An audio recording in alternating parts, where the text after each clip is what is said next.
우리나라의 대표적인 명절이 있죠. 예, 음력 1월 1일 무슨 날이죠? 음력 1일 동민이 무슨 날이에요? 음력 1월 1일 날 무슨 뭐 하는 날이죠? 예? 세뱃돈 받는 날?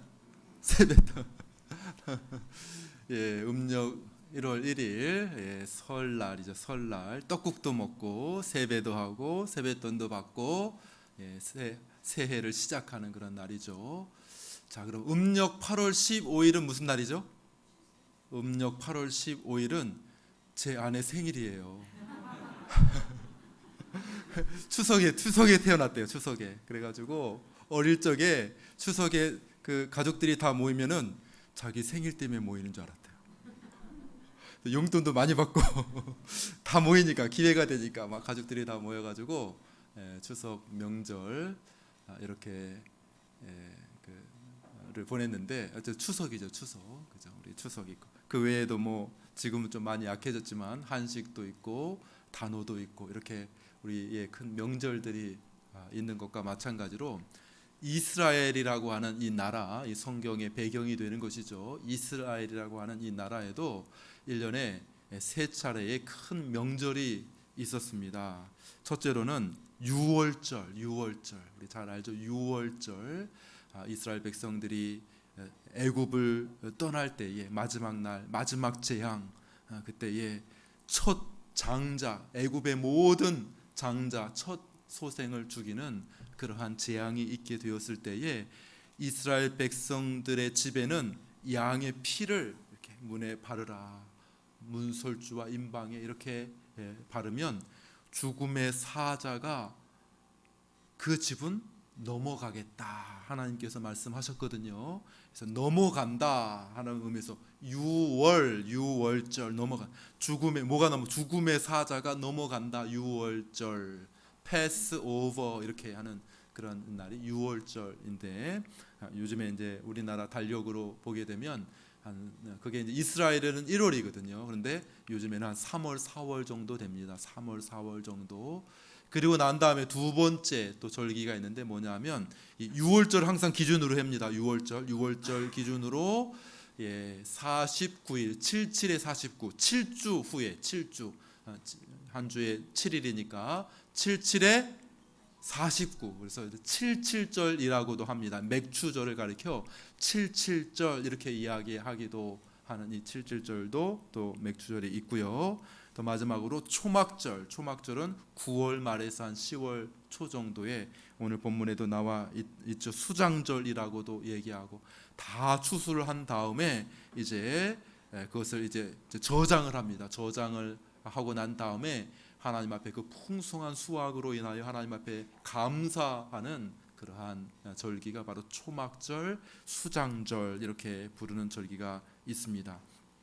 한국 교회도 이렇게 1년에 보니까 대략 한 4차례 정도의 특별한 절기를 갖습니다. 첫 번째로는 부활절, 4월 첫 주일 부활절, 그리고 7월 첫 주일, 오늘 우리가 이제 한 주 미뤘죠. 7월 첫 주일 지난주에 했던 맥추절, 또 뭐가 있습니까? 11월 셋째 주 추수감사절, 그리고 뭐 성탄절 12월 25일, 그러니까 한 4가지 정도가 있는데, 이것이 뭐 그냥 갑작스럽게 툭 튀어나온 것이 아니라 이게 성경적인 그런 배경들이 있는 거죠. 성경적이고 또 뭐 역사적인 그런 다 배경을 가지고 있다는 것이죠.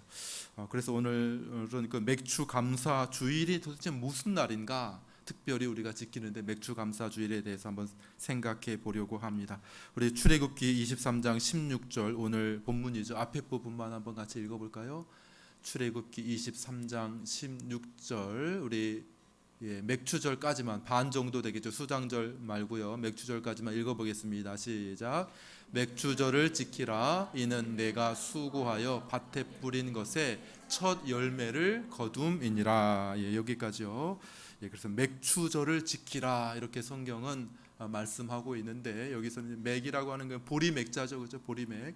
그래서 첫 수확, 보통 이제 첫 수확이라고 하는 것이 이제 밀이나 혹은 보리 그 정도가 되겠죠. 쌀은 그보다 훨씬 더 늦게 추수를 하는 것이고요. 우리나라도 뭐 비슷한 기후가 아니겠습니까? 그래서 우리나라도 이제 봄이 끝나갈 때쯤에 이제 보리 수확을 이렇게 거두게 되는데, 옛날이죠. 옛날 뭐 6.25 지나고 나서 얼마 되지 않아서 이게 먹을 것이 없을 때는 뭐가 제일 힘들었다고 그래요? 제일 힘든 시기에, 연중에 제일 힘든 시기가 언제였어요?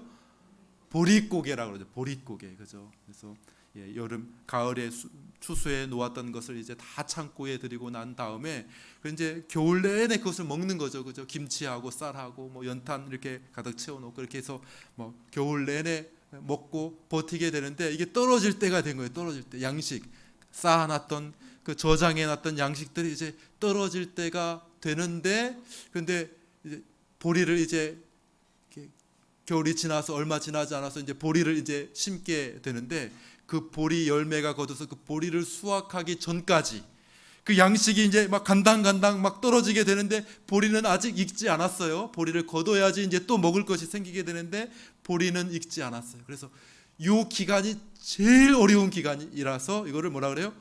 보릿고개. 요거를 넘어야 되는 거예요. 요거를.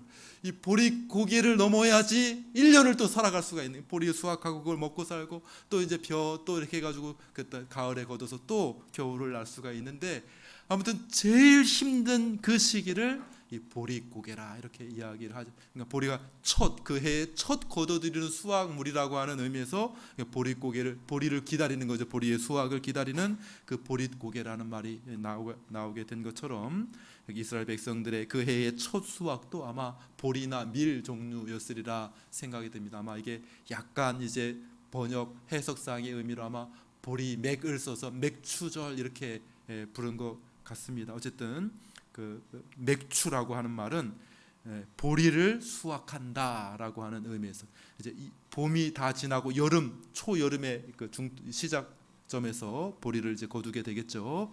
그때에 이제 맥추 감사절, 우리 한국 교회는 그래서 7월 첫 주를 맥추 감사절로 이렇게 정하여서 지키게 됩니다. 근데 그 의미는 이제 우리 요즘에는 뭐 농사를 짓는 것은 아니니까 전반기, 그죠? 전반기 1월부터 6월까지 하나님께서 베푸신 그 모든 은혜로 인해서 하나님 감사합니다라고 하는 감사의 예배를 하나님 앞에 드리게 된다라고 하는 것이죠. 그래서 이 맥추 감사 주일의 첫 번째 그 의미는 우리에게 첫 열매를 주신 것에 대한, 첫 수확을 주신 것에 대한 감사입니다. 물론 우리가 수고해서 우리가 농사짓고 우리가 그 뭐 피 다 뽑고 해가지고 열매를 거뒀지만, 그러나 우리에게 이 모든 것을 주신 것은, 우리 심는다고 해서 다 거둘 수 있는 것은 아니잖아요.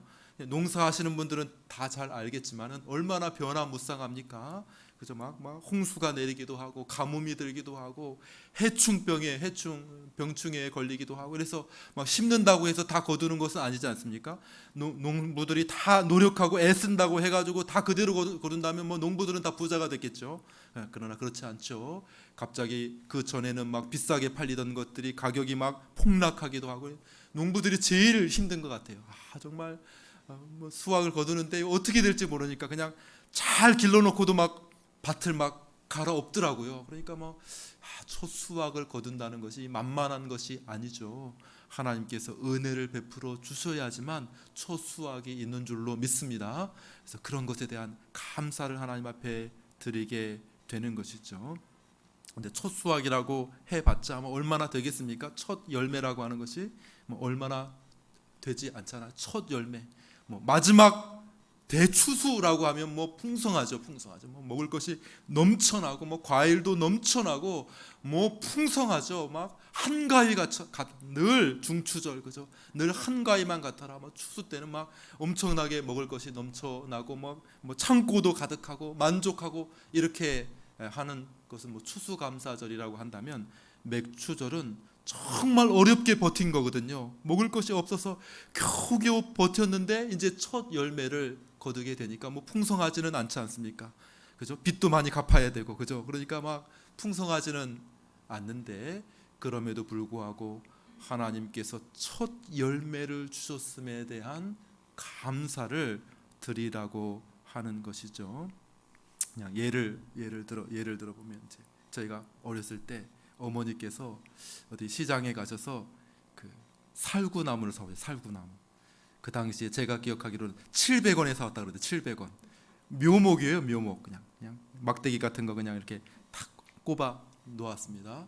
그래서 이제 그걸 이제 잘 키우겠다는 거죠. 거름을 많이 줍니다. 예전에 오강이 있었어.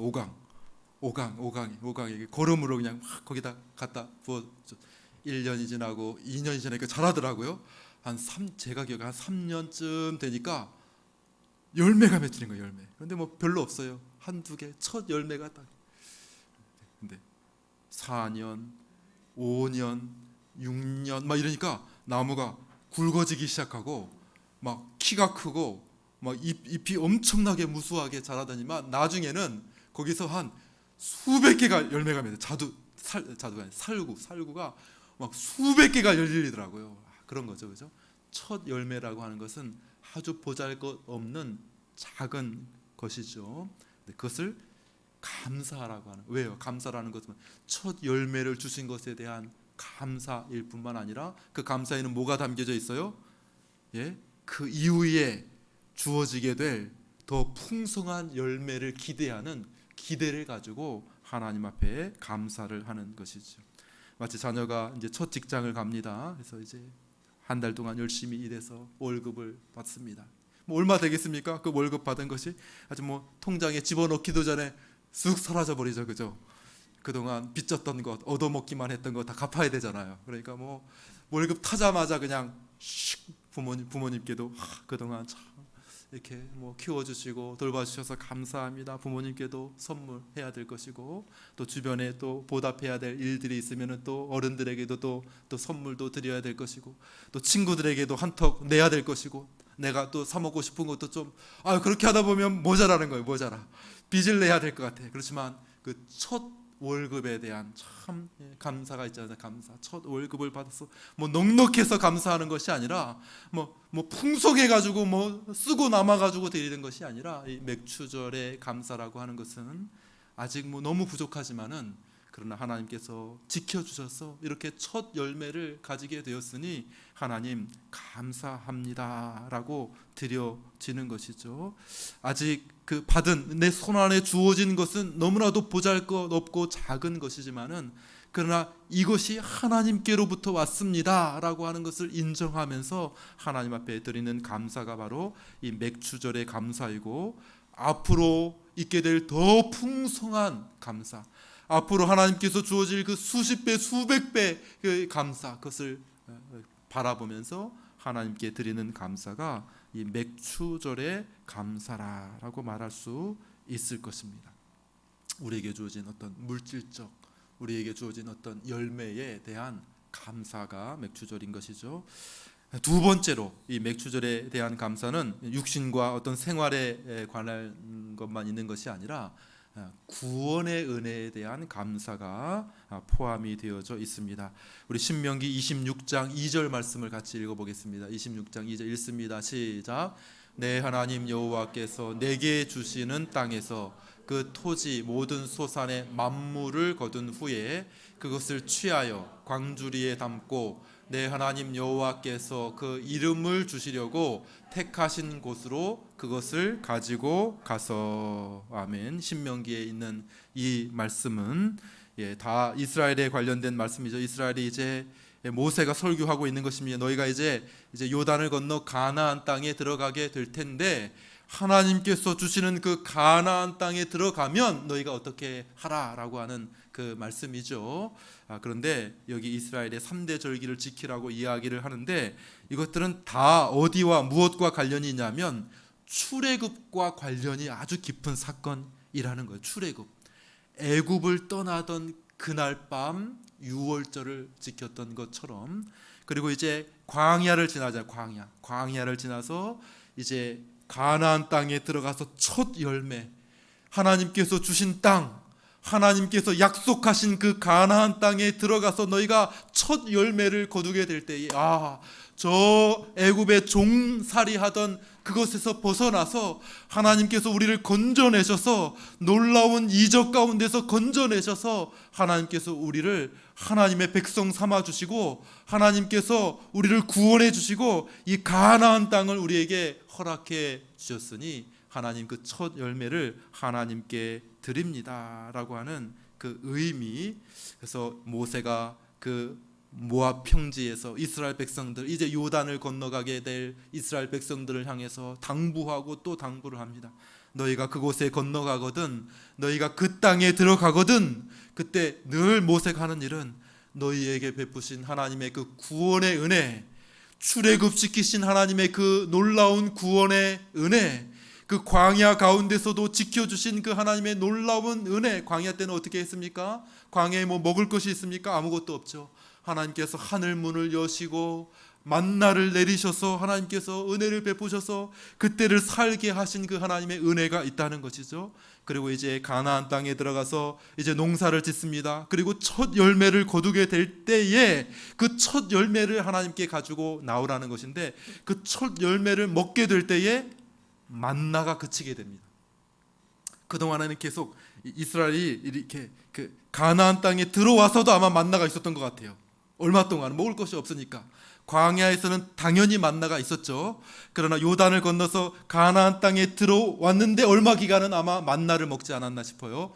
그런데 첫 소출을 거두고 첫 소출을 먹을 때에 만나가 그쳤더라, 이렇게 말씀하고 있습니다. 그러니까 이 첫 열매를 거두게 되었다는 것은 그 하나님의 그 놀라운 은혜, 지금까지 베풀어 주시고 지금까지 은혜 베풀어 주신 하나님의 놀라운 은혜를 기억하며, 그 구원을 기억하며, 그 출애굽을 기억하며, 이 가나안 땅을 주신 하나님을 기억하며 하나님 앞에 감사한다는 의미에서 우리의 구원, 우리를 구원해 주신 하나님 감사합니다 라고 하는 그런 의미가 담겨져 있는 것이죠. 구원의 첫 은혜를 감사하는 것이 맥추절의 의미라고 말할 수 있습니다. 첫 은혜, 첫 사랑을 받고 이제 이 땅 가운데서 하나님의 백성으로서의 삶을 시작합니다. 그런데 이것은 뭐 아직까지는 보잘것이 없습니다. 이 구원의 은혜라, 이 땅에서의 천국의 삶, 천국 백성으로서 살아간다고 하는 것이 정말 뭐 너무나도 영광스러운 것이지만은, 그러나 어떻게 보면 뭐 별것 아닌 것 같은데, 예수님 믿으면 뭐 정말 대단할 줄 알았는데 교회 나오고 예수님을 좀 믿는다고 믿는데 뭐 글쎄요 목사님, 뭐 별로 잘 모르겠습니다, 느낌이 별로 없습니다, 그럴 때가 있을 수가 있을 것입니다. 이 땅에서 이 구원이라고 하는 것이 아직까지 부족하죠. 아직까지 완성된 것은 아니기 때문에 보잘것없는 모습으로 비춰질 수도 있습니다. 아이고 뭐 예수님 믿는 사람이나 예수님 믿지 않는 사람이나 뭐 그게 그거네, 예수님 믿어보면 뭐 뭔가 크게 변할 줄 알았는데 예수님 믿어보니까 뭐 느낌도 별로 없고 뭐 큰 감동도 별로 없고 내 삶에 뭐 놀라운 변화들도 뭐 별로 없는 것 같고 그제나 저제나 비슷한 것 같아요, 이렇게 생각하시는 분이 혹시 계실 수도 있을 것입니다. 우리의 모습을 보니까 뭐 우리가 예수님 믿은 이후에 막 천사와 같이 변하고 뭐 능력이 나타나고 뭐 우리가 뭐 초인 인류가 돼가지고 뭐 어떤 능력을 베풀고 뭐 그런 것이 아니지 않습니까? 그죠? 예수님 믿어도 비슷비슷하네, 이런 모습을 보일 수도 있습니다. 똑같이 죄를 짓네, 짜증나는 일이 있으면 똑같이 화를 내네, 그리고 눈앞에 이득 되는 일이 좀 있으면은 또 똑같이 뭐 거짓말도 좀 하는 것 같고, 또 좀 잘 나간다 싶으면은 좀 교만한 것 같기도 하고 뭐 그렇게 대단해 보이지 않네요, 이렇게 생각할 수도 있지 않습니까? 우리의 구원, 첫 구원이라고 하는 것, 이 땅에서 받게 된 하나님의 은혜, 그래서 거듭나서 회심해서 하나님의 백성으로 살아간다고 하는 것이 뭐 눈에 막 두드러지게 보일 정도로 막 대단해 보이지는 않을 수도 있다는 것이죠. 보잘것이 없는 것이죠. 그럼에도 불구하고 우리가 이 구원받았다는 하는 것, 그것으로 인하여 하나님 앞에 감사하는 것이 이 맥추절의 감사의 의미라고 할 수가 있습니다. 여전히 부족합니다. 여전히 실수가 많습니다. 여전히 우리가 좀 전에 예배 전에도 살펴봤듯이 여전히 예수님 믿어도 죄에 빠질 때가 있고, 죄의 유혹에 미끄러져 넘어질 때도 있고, 이런저런 실패를 겪을 수도 있고, 예수님 믿으면 뭐 다 재벌이 되면 뭐 믿지 않을 사람이 누가 있겠습니까? 예수님 믿더라도 뭐 경제적인 상황이 그렇게 많이 달라지는 것 같지도 않고, 예수님 믿으면 막 대박이 터졌으면 좋겠는데 뭐 그렇게 눈에 보이는 것 같지도 않고, 별 볼 일 없는 것 같지만은, 그러나 구원의 첫 열매는 굉장히 대단한 것이기 때문에 그 은혜에 감사하라는 것이에요. 시간이 지나면 이게 점점점 성숙하게 되고, 이거 시간이 지나면 예수님 믿는 것이 정말 놀라운 일이라는 것을 깨닫게 되고, 시간이 지나면 이것이 점점점 영광스럽게 꽃필, 그래서 우리의 구원이 완성되고 우리 안에 있는 죄가 완전히 사라지게 되고, 하늘의 천사와 같이 그보다도 더 놀라운 존재로 하나님 앞에 드러나게 될 날이 곧 이르게 될 텐데, 마치 살구 나무가 점점점 자라서 수백 개의 살구 열매가 맺히는 것처럼, 처음에는 뭐 보잘것 없더라고요. 누구 입에 들어가요? 처음에 뭐 2개, 3개밖에 열리지 않았는데 누구 입에 들어가요? 들어갈 것도 없는데, 그런데 나중에 보니까 크게 열매를 맺히는 것처럼 우리의 구원, 이 땅에서의 구원은 시작은 아마 아주 보잘것 없는 것처럼 보일 수가 있습니다. 마치 겨자씨 한 알 심으면 겨자씨가 뭐 눈에 보이는 것 같지도 않지만, 그러나 첫 구원의 은혜라고 하는 것은 굉장히 놀랍다는 것이에요. 참 자연경치로 유명한 스위스의 가장 높은 산이 융프라우라고 하는 산이 있어요. 융프라우, 혹시 가보셨습니까? 융프라우, 너무 그 설경이 너무 멋있다고 알려져 있죠. 융프라우를 이렇게 가려면은 열차를 타야 됩니다. 눈길이잖아요. 눈길이고 아주 가파르기 때문에 이렇게 자동차로 올라가기가 굉장히 어려워요. 그래서 이제 열차를 타고 쭉 한참을 이제 융프라우로 갑니다. 그런데 이 열차를 타고 가다가 중간에 열차를 바꿔 탑니다. 왜냐하면 너무 가파라요. 너무 가파라서 그냥 열차가 레일을 따라서 이렇게 가지를 못하니까 어떻게 하면 중간에 열차를 바꿔 타는데 톱니바퀴 열차로 바꿔 탑니다. 톱니바퀴. 그래서 탁탁탁탁탁 해가지고 아주 높은 언덕까지 이 열차가 이렇게 타게 되는 거죠. 그 열차를 한번 탔다고 생각해 보십시오.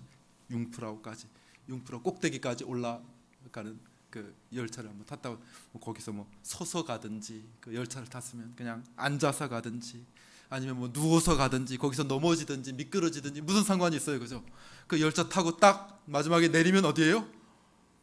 와, 너무 멋있는 설경이, 그냥 자연의 광경이 쫙 펼쳐지는 아주 멋진 광경이 나오고, 거기서 먹는 신라면이 맛있다고 하더라고요. 신라면, 조그만 컵을, 그 큰 컵도 아닙니다. 조그만 컵 신라면, 조그만 작은 컵 신라면이, 한번 드셔보시기를 바랍니다.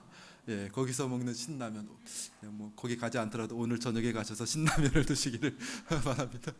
어쨌든 뭐 그거죠. 그냥 그 열차를 타면은 어떻게 되든지 그 안에서 뭐 앉아 가든 서서 가든 뭐 밖에 구경을 하면서 가든 졸면서 가든, 아무튼 문이 딱 열리는 순간 멋진 광경이 펼쳐지는 것 아니겠습니까? 이 맥추절의 감사라고 하는 것은 바로 그런 것이죠. 우리가 첫 구원의 은혜를 받았다. 우리가 거듭나서 하나님의 백성이 예수님 믿고 첫 구원의 은혜를 받게 되었다. 뭐 그런 것들. 와, 어떤 사람은 나는 거듭나서 정말 세상이 달라 보이더라고요. 거듭나고 나서 나는 세상이 완전히 달라졌습니다. 이렇게 말씀하시는 분들도 계신데, 뭐 맞나 안 맞나 잘 모르겠다. 뭐 크게 뭐 감정도 크게 변한, 나 예수님 믿는 건 분명한데 예제나 저제나 그게 크게 변한 거 잘 모르겠는데, 또 뭐 비슷하게 짜증 나는 일도 있고, 아침에 일어나면 또 학교 가고 회사 가고 그런 거 참 힘들고 지치고, 내 삶에 그렇게 큰 변화들도 없는 것 같고, 막 이렇게 하는 그런 분들도 계시죠. 중요한 게 그게 아닙니다. 뭐 잘 나가든 못 나가든 뭐 큰 변화가 있든 뭐 적은 변화가 있든지 간에 구원의 첫 은혜를 받았다는 것에 대한 감사. 왜냐하면 그 구원이 결국 어떻게 된다는 것입니까? 완전한 구원으로 이끌어갈 것이기 때문에, 우리를 더 점점 풍성하고 깊고 영광스러운 구원에 우리가 이르게 될 줄로 믿습니다. 한번 그 구원의 열차를 타게 되면 중간에 떨어지는 일은 결코 없는 것이죠. 그렇죠? 우리가 어떻게 되든지 간에 우리가 거기서 뭐 미끄러지고 실수할 수 있고 또 우리가 죄를 지을 수도 있지만은 중간에 떨어져서 지옥에 가는 일은 결코 없고 결국 구원의 완성, 저 하나님의 나라, 하나님이 계신 저 천국에 우리가 안전하게 들어갈 줄로 믿습니다. 그러니까 이 첫 구원이 귀한 것이지 않습니까? 그러니까 우리가 예수님 믿게 되었다는 것이 너무나도 놀라운 것이기 때문에 그것에 대한 하나님 앞에 감사를 드리는 것, 이것이 맥추감사절, 추수감사절이라고 그런다. 추수감사절 마지막에 있게 될 감사랍니다. 맥추감사절은 지금은 별로 보잘것 없는 것 같고, 지금은 어설퍼, 지금은 뭔가 뭐 열매가 막 다 설익은 것 같아. 그럼에도 불구하고 그 첫 열매를 주신 것에 대해서 하나님 감사합니다. 하나님 이후에 더 크고 풍성한 은혜가 우리에게 주어질 줄로 믿습니다 하는 것이 이 맥추절의 감사인 것이죠. 자, 세 번째, 첫 번째는 뭡니까? 우리의 열매, 우리의 수확, 우리의 삶의 열매. 두 번째, 우리 구원에 대한 열매. 세 번째, 맥추절 감사의 의미는 뭐냐면 이것은 교회와 연관이 있습니다. 이 맥추절을 우리 다른 말로 칠칠절이라고 얘기한다고 했죠. 칠칠절. 그러니까 6월절 이후에 7주 후 77에 49, 77절 49일 되는 날이 맥추감사절로 지키게 되는데, 사실은 이것이 신약의 오순절과도 연결이 됩니다. 오순절이라고 하는 것은 뭐냐면 50일째 되는 거예요. 77절은 49일인데 이게 너무 큰 잔치니까 그 다음 날까지 합니다. 다음 날 49일째 되는 날 플러스 그 다음 날. 오순절은 뭐냐면 그 다섯 오자하고 10순자에 10순자, 그죠? 10, 우리 옛날에 순장 그런 거 했는데 10명을 뜻하는 거죠, 그죠? 순. 그래서 50일 되는 날에 있었던 날이 오순절. 그러니까 사실은 같은 겁니다. 맥추절, 오순절은 같은 절기라고 보면 됩니다. 뭐 49일째 되는 그 다음 날까지 이어지니까 오순절. 오순절 때 어떤 일이 있었는지를 한번 보겠습니다. 우리 사도행전 2장 1절로 4절까지 오순절 사도행전 2장 1절 4절 읽습니다. 시작. 오순절 날이 이름에 그들이 다 같이 한 곳에 모였더니 호련히 하늘로부터 급하고 강한 바람 같은 소리가 있어 그들이 앉은 곳에 가득하며 마치 불의 혀처럼 갈라지는 것들이 그들에게 보여 각 사람 위에 하나씩 임하여 있더니 그들이 다 성령의 충만함을 받고 성령이 말하게 하심을 따라 다른 언어들로 말하기를 시작하니라. 아멘. 성경을 읽어보면 이 오순절에 어떤 일이 있었는지를 보여줍니다. 이 오순절은 맥추절과 같은 날이라고 말씀드렸어요. 77절 그 다음 날이 오순절이니까요. 같은 그 절기라고 보시면 이해하기 쉽습니다. 이 맥추절의 또 다른 의미는 뭐냐면 이 교회에 관련돼 있고 특별히 이 오순절날 있었던 아주 특별한 사건이 있습니다. 교회로서는 잊을 수가 없는 아주 특별한 사건이 초대교회에 있었는데 뭐냐면 오순절날 성령께서 강림하셨다는 거예요. 성령께서 교회 위에 강하게 임재하신 날이 바로 오순절이라고 하는 것이죠. 그 전에 사도들과 여러 하나님의 백성들이 마가의 다락방에 모여서 간절히 하나님 앞에 기도했습니다. 너희는 이 예루살렘을 떠나지 말고 오직 아버지께서 약속하신 것을 기다리라. 그래서 간절히 기도하고 있는데 오순절날이 되었을 때에 성령께서 매우 강한 너무나도 놀라운 방식으로 그 모임 가운데 임하셨다는 것이죠. 이것이 사도행전 2장에 기록이 되어져 있는 것이죠. 사랑하는 여러분, 기독교는 그냥 사람들이 만들어 놓은 것이 아닙니다. 기독교는 사람들이 마련해 가지고 막 이렇게 한 것이 아니라 이 오순절 사건이 보여주는 것은 무엇입니까? 이 기독교라고 하는 것은 하나님께서 행하신 일이라는 거예요.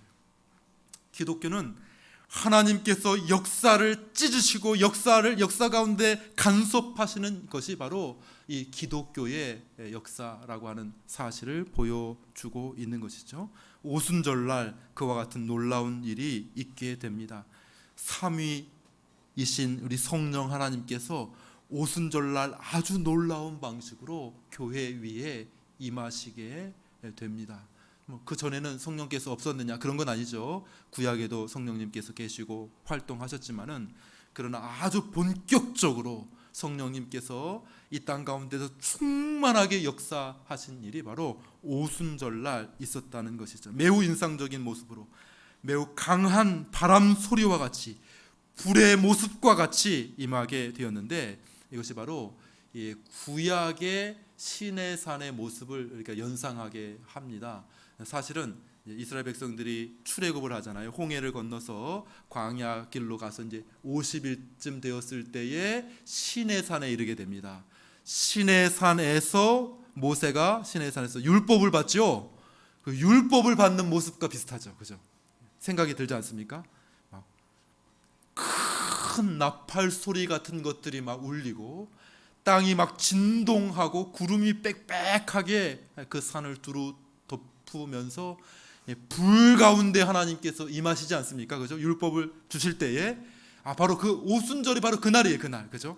50일째 되는 날 시내산에 이르러서 하나님을 대면하게 되었는데, 이 오순절날 그와 같은 똑같은 방식으로 성령 하나님께서 급하고 강한 바람 같은 소리로 불의 혀가 갈라지는 것 같은 그러한 모습으로 이 땅에 임하신 날이 바로 오순절 날이었다는 것이, 이 오순절 역사로 말미암아 어떤 일이 있게 됩니까? 사람들이 성령의 충만함을 받게 됩니다. 그 이후에 막 사람들이 복음을 증거하게 되는데, 복음이 능력 있게 증거되고 사람들이 주 앞으로 나오게 되죠. 3,000명이나 되는 사람들이 한 베드로의 설교를 듣고 예수님 믿고 주 앞으로 나오게 되는 그러한 일이 있게 되고, 그래서 신약의 첫 교회가 시작되게 됩니다. 이것이 바로 오순절날 있었다는, 오순절날, 맥추절날 바로 이러한 일이 있게 됩니다. 그러니까 맥추절은 무슨 날입니까? 맥추절은 무슨 날이에요? 교회의 생일날이에요. 생일날. 해볼까요? Happy birthday to you. Happy birthday to you. 이 맥추절은 교회의 생일날입니다. 생일날. 얼마나 중요한 첫 교회, 첫 교회. 오순절날 성령의 사람이 만들어 가지고 우리 합작 조합하자, 협동조합 만들자 해가지고 교회가 만들어진 것이 아니라, 오순절날 성령께서 놀라운 방식으로 그 모임 가운데 임하시고, 그로 말미암아 성령에 충만해진 하나님의 백성들이 복음을 전하는데 막 자기가 알지 못했던 방언으로 막 말하기 시작함에 따라서 사람들에게 복음이 증거되고, 사도 베드로가 서서 사람들에게 복음을 전하니까 3,000명이 되는 사람이 한날에 예수님 믿게 돼. 막 울음이 터져. 울음이 이게 교회의 첫 시작, 그 출생하는 일에 그냥 큰 울음소리와 함께 시작되지 않. 애가 태어나면 뭐가 시작됩니까? 애가 태어나면 응애 응애 하고 막 울면서 시작하잖아요. 출생한 날이, 태어난 날이지 않습니까? 그런 것처럼 막 사람들이 막 울면서, 그러면 우리가 어찌할꼬, 오라 우리가 어찌할꼬, 베드로의 설교를 들었던 수많은 사람들이 가슴을 치면서 통회하면서 울면서 하나님 앞에 나와서 오라 우리가 어찌할꼬, 우리가 어찌할꼬, 이렇게 하면서 예수님 믿게 되고 교회가 첫 시작 문을 열게 되는 그러한 일이 있게 되었다는 것이죠. 교회의 영적인 추수가 처음 시작된 날, 교회의 첫 생일, 바로 맥추절, 오순절이라고 하는 것입니다. 이런 절기는요, 기억하라는 거예요. 기억하라. 첫 교회의 모습을 기억하라. 성령의 강한 임재와 역사를 기억하라. 우리에게 교회를 주신 하나님, 우리에게 성령을 주신 하나님 감사합니다. 이것이 바로 맥추절 감사 주일의 의미인 줄로 믿습니다. 여러분들 여기에 우리끼리만 모여 있지 않음을 믿습니다. 이 교회 안에 또 누가 있어요? 성령께서 우리와 함께해 계시는 줄로 믿습니다. 그것을 감사하는 것이죠. 교회에 성령을 우리에게 부어주셔서 성령과 함께 이곳에 있고 교회가 든든하게 세워지고 그 첫 예루살렘의 교회가 이제는 점점 왕성해져서 온 세상에 편만해진 그러한 교회로 드러나게 되지 않았습니까? 그 첫 교회의 생일을 축하하고 감사하는 것이죠. 특별히 이곳에 우리 천호 해림 교회를 세워준 것을 감사합니다. 지금 시작은 아직 보잘것없죠. 시작은 아직 보잘것없는 것 같으나 그러나 이 교회가 점점 성령의 은혜 가운데 커지고 확장되어질 줄로 믿습니다. 이곳을 통해 성령께서 놀랍게 영혼들을 추수하고 하나님의 곳간에 영혼들이 차곡차곡 쌓여지게 될 줄로 믿습니다. 이것이 바로 이 맥추절 감사에 담겨져 있는 의미라고 할 수 있습니다. 하나님 교회를 주심을 감사합니다. 하나님 성령의 은혜를 주신 것을 감사합니다 하는 것이죠. 말씀을 맺습니다. 구약의 여러 절기들은 우리가 반드시 문자적으로 꼭 지켜야 된다 그런 것은 아니죠. 우리의 영적인 의미와 그 유익 때문에 역사적으로 또 우리 한국 교회가 이것을 지키는 것이 하나님의 백성들과 교회들에게 굉장히 유익하겠다 이렇게 해서 지켜오게 되었습니다. 이 맥주 감사절의 의미를 이렇게 돌아가면서 그냥 교회 하는 절기이구나 이렇게 생각하기보다는 그 의미를 우리가 잘 새기면서 하나님 앞에 감사로 드릴 수 있게 되기를 원합니다. 첫 번째로 하나님께서 우리에게 주신 삶의 열매를 생각하면서 감사하기를 원합니다. 비록 풍성하지는 못할 수도 있습니다. 풍성하지 못한 채 드리는 게 맥주절 감사예요. 그죠? 지금까지 그러나 함께 하시고 우리가 살아갈 수 있는 그 보잘것없는 것 같지만은 그러한 물질을 주신 것 감사합니다. 월급 연봉은 막 그렇게 엄청 크지는 않지만은 그러나 우리에게 살아갈 수 있는 직장을 주신 것을 감사합니다. 대골 같지는 않지만은 우리에게 그 발을 뻗고 누울 수 있는 집을 주신 하나님 감사합니다. 우리에게 가정 주심을 감사합니다. 우리에게 사명 주심을 감사합니다. 공부할 수 있게 해주셔서 감사합니다. 공부할 등록금을 주신 것을 감사합니다. 빠듯빠듯 허덕하지만은 매일매일 그 다음 달 또 생활 어떻게 해야 될까 참 빠듯빠듯하고 허덕이지만은 그러나 그럼에도 불구하고 하나님 우리에게 우리 손에 이 작은 은혜의 열매 주신 것 감사합니다. 계속해서 주실 줄로 믿습니다.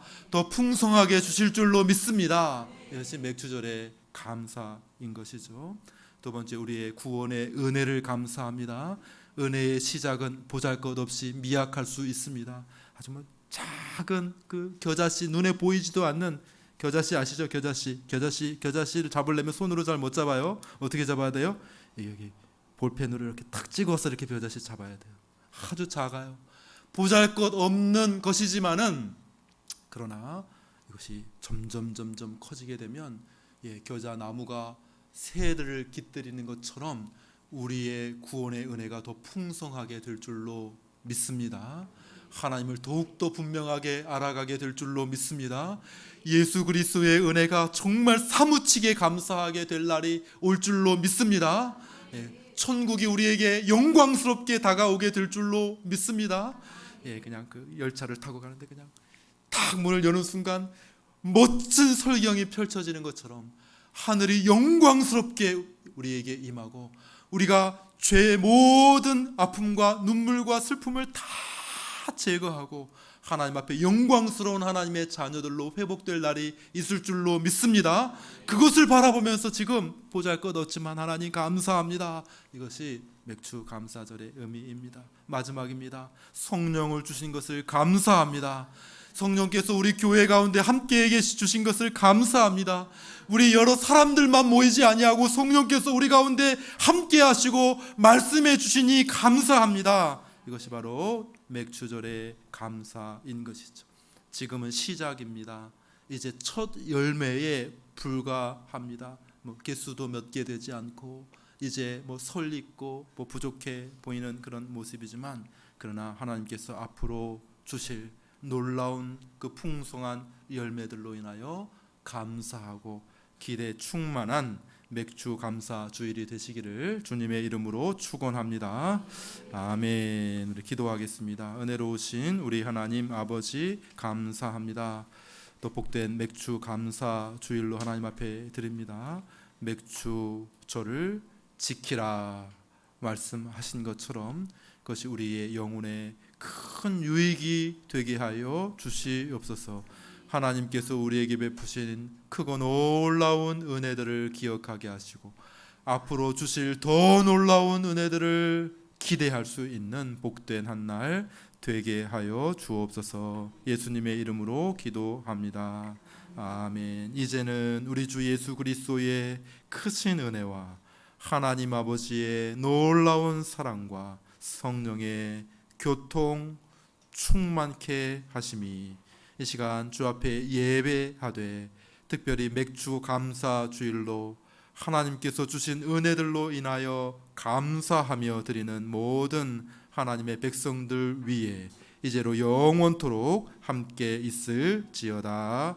아멘.